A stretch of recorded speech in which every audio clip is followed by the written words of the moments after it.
अरसना खाने मुस्तफ़ा जी हमदोनात इस्लामी उलमा इकराम जा बयान हासिल करण जे लाइ सब्सक्राइब कंदा असांजे यूट्यूब चैनल जावेद भी मोराई के। डायरेक्टर शानवाज़ अली कादरी। सुभान अल्लाह।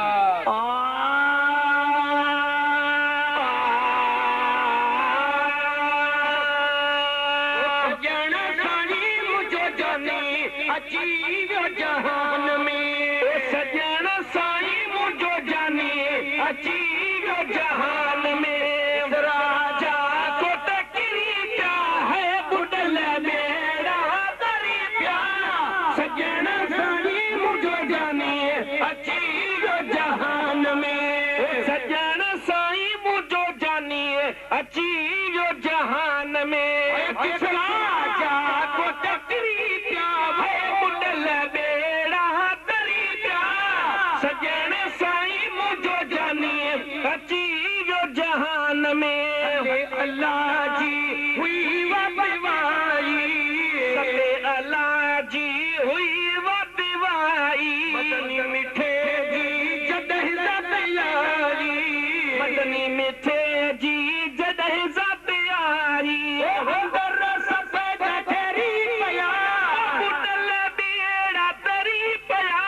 सजन साईं मुझो जानी अची वियो जहान में सजन साईं मुझो जानी अची वियो जहान में सजन साईं मुझो जानी अची वियो जहान में रहमत जा वसकार वदा थिया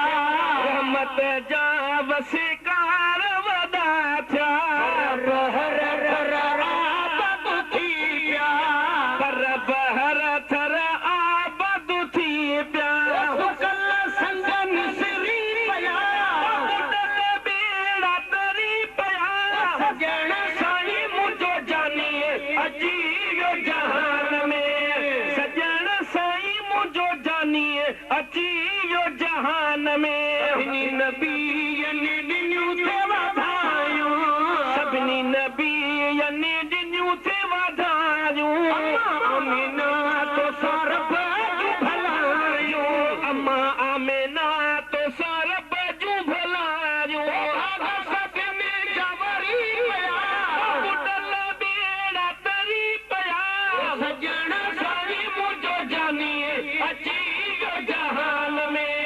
सजन साईं मुझो जानी अची वियो जहान में चंद्र खेॾण वारो मोहम्मद चंद्र सां खेॾण वारो मोहम्मद परवर खे वधे प्यारो मोहम्मद परवर खे वधे प्यारो मोहम्मद असांजा करी पिया बुडल बेड़ा तरी पिया सजन साईं मुझो जानी अची वियो जहान में सजन साईं मुझो जानी अची वियो जहान में राजा को टकरी पिया है बुडल बेड़ा तरी पिया सजन साईं मुझो जानी अची वियो जहान में सजन साईं मुझो जानी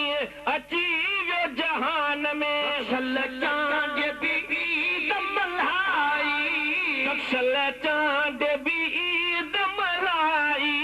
नबी जी गाए बुधाई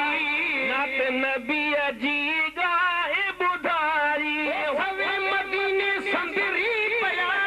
बुडल बेड़ा तरी पिया सजन साईं मुझो जानी